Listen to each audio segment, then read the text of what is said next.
Entre la Loire et le Berry, la Sologne impose son rythme. Lent, parfois figé dans un paysage de cartes postales, de forêts majestueuses et des temps immémoriaux. Pourtant, ce qui fait l'esprit de cette nature sauvage, ce sont aussi ses habitants.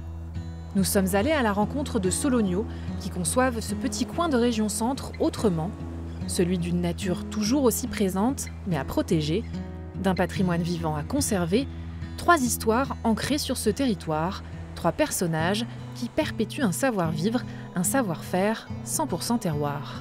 Viens, au pied, c'est fini. Viens là.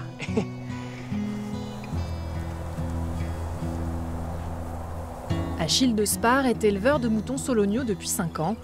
Aujourd'hui, il déplace un de ses troupeaux vers de nouvelles prairies.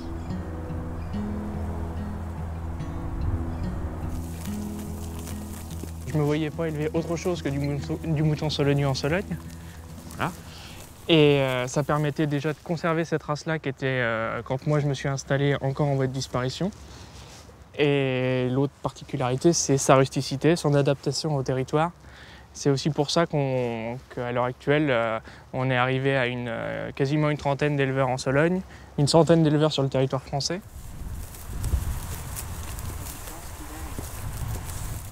Pour le jeune éleveur, réintroduire le mouton Sologno sur ses terres d'origine, c'est aussi une ode à la lenteur. Certes, elles sont moins productives, mais elles ont besoin de moins d'attention, elles sont plus rustiques, elles produisent un produit qui est de meilleure qualité sur du long terme, mais une viande qui a une croissance lente et une viande de meilleure qualité. Donc c'est aussi pour ça que je me suis orienté là-dessus, parce que mon idée générale, c'est aussi de produire de la qualité. On est en Sologne, il y a une image autour de ça. À quelques kilomètres de là, à la Ferté-Imbaud, Isabelle Gasselin, maire de ce village de moins de 1000 habitants, commence sa journée. Salut Benoît. Salut Isabelle. Ça va? Ouais. Benoît a ouvert son garage depuis 1 mois. Un succès pour ce mécanicien qui cherchait une reconversion. Ça fait un peu plus de 3 ans avec Madame Gasselin qu'on est sur le projet. Ouais. Donc voilà. Et là, il y a eu une occasion en fait d'acquisition du hangar et voilà qui s'est faite et du coup ça quoi. Ouais. Donc j'ai acheté à titre personnel et donc je loue à Benoît quoi. Voilà. Puis peut-être qu'un jour il rachètera. On sait pas. Voilà. On sait pas. L'objectif c'est L'avenir nous le d'installer dira. voilà. Ouais. Alors je le loue gratuitement pendant jusque quelques mois encore hein, l'année prochaine. Ouais, c'est ça. L'objectif c'est voilà qu'il s'installe, qu'il puisse s'installer correctement dans de bonnes conditions. Ouais, Et moi à titre personnel je prends sur mes deniers et moi j'ai fait un crédit pour là et. Ouais, bah, et bon, en contrepartie j'ai fait les travaux. Encore un 16, après c'est... Élue en 2014, Madame le maire s'est lancée dans un projet de redynamisation du centre-bourg. Mon village, je l'aime, j'ai tout fait pour rester y vivre d'ailleurs en fait et voilà, et je me dis un village sans commerce, c'est un village qui meurt, donc il n'y a plus rien après. Salut Ludo, ça va? Bonjour Isabelle, ça va? Est-ce que tu as préparé mes pâtés? Ils sont prêts à partir. Je me suis rendu compte en fait que la commune ne pouvait pas tout faire et au final ça permet de créer des activités supplémentaires. La commune en fait avait des biens, donc avait la poste là-bas, elle a toujours l'épicerie, elle avait la boucherie, donc en fait on en a encore et on en revend aussi. Et le fruit de ces ventes a permis de financer la médiathèque.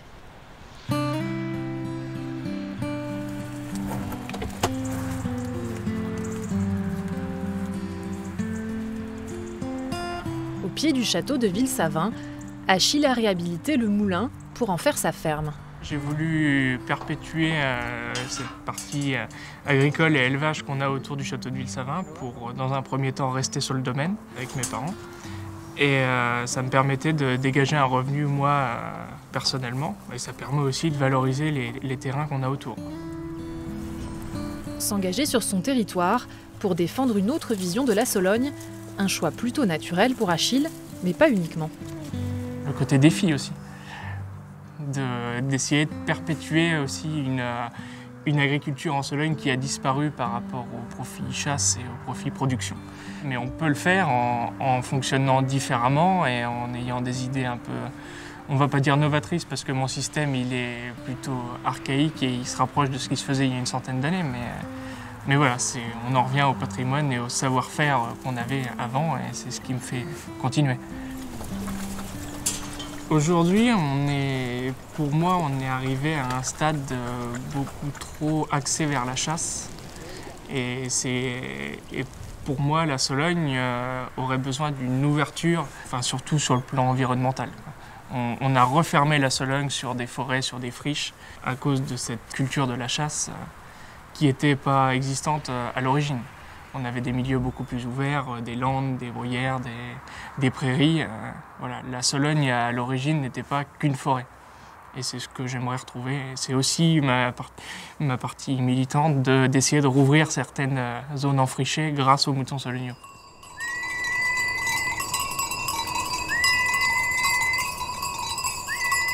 S'ils sont élevés pour leur viande, les moutons soloniaux ont aussi une belle laine. Lydie est fileuse. Elle se fournit en toison chez Éloi, un éleveur voisin. Regarde ce que je t'ai amené. Ah, de la mienne? Ouais, c'est la tienne. C'est la première que j'ai sortie parce que je suis très en retard dans le lavage. Pour nous, la laine, c'est un déchet. C'est même compliqué parce qu'on tond nos animaux d'un point de vue sanitaire parce que ça ne tombe pas naturellement. Donc on ne va pas les martyriser en les tondant, ils en ont besoin. Sauf qu'une fois que la laine, on l'a récoltée, on ne sait pas quoi en faire.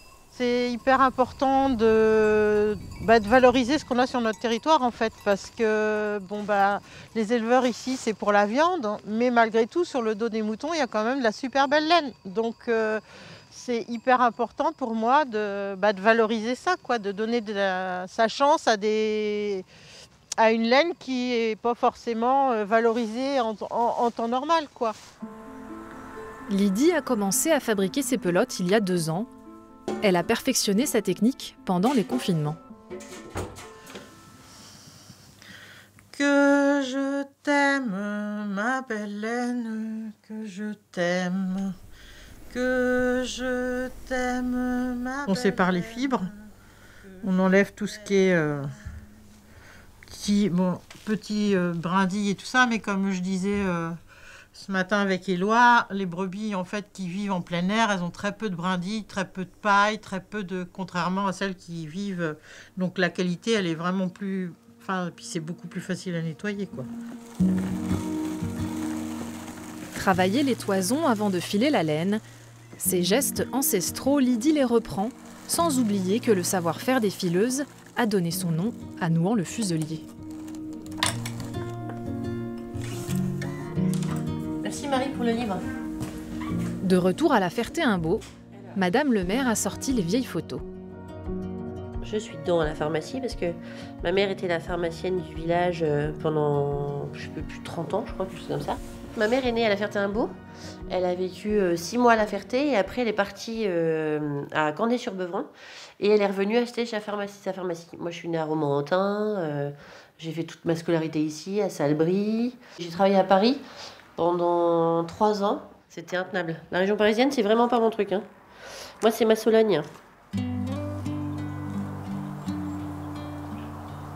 J'ai besoin de cette nature, besoin de l'eau, des étangs. J'ai besoin, voilà, de cette température, même si des fois il fait froid. L'hiver, mais de voir l'automne, les feuilles se jaunir, rougir.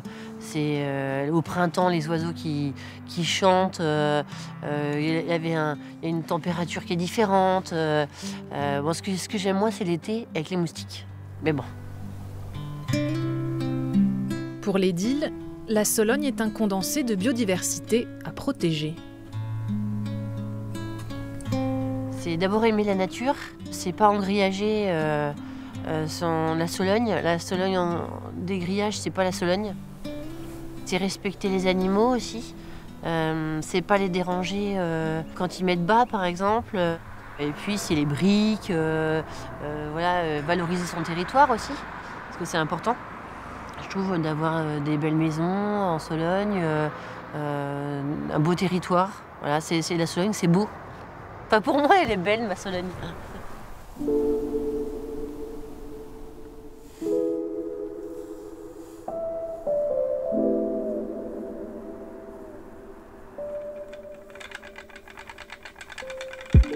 Après avoir cardé les fibres de laine et réalisé un tapis, vient enfin le temps du filage, pour Lydie.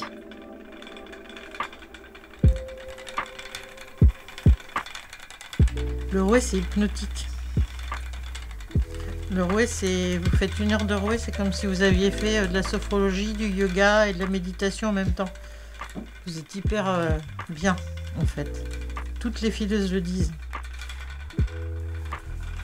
Moi, je dis toujours qu'en fait, une bonne fileuse, c'est comme un cavalier avec son cheval. En fait, il faut faire corps avec son rouet, il faut faire qu'un avec son rouet. La phase de filage est aussi l'aboutissement de tout un processus, et plus encore. Quand je file mon fil, je mets de l'amour dedans, je mets du moi, je mets plein de choses. C'est pas juste un fil en fait. Et oui, c'est important. Donc quand je fais des marchés de ça, j'explique bien aux gens que c'est moi qui trie les toisons, que c'est moi qui les lave, que c'est moi qui teinte, que c'est moi qui file et tout le tralala. En fait, il y a toujours un peu de moi dans les fils que je fais. Et c'est important, je pense, de donner de l'amour aux gens, en fait. Et du coup, je me dis que si quelqu'un s'extasie sur ma laine parce qu'il la trouve belle ou qu'il la trouve... Et puis, il va voir ça, il touche et puis il va me dire « Oh là là, c'est que du bonheur, j'ai apporté du bonheur 5 minutes. » Donc, c'est génial, en fait. Moi, j'aime beaucoup donner aux autres, en fait. Je trouve que c'est important dans la société où on est maintenant de donner de l'amour, du sourire et un peu de bonheur aux autres. Reprendre les gestes d'antan, se tourner vers une agriculture plus traditionnelle ou faire revivre les centres-bourgs de villages désertés, voilà comment nos Solognots envisagent l'avenir sur leur territoire.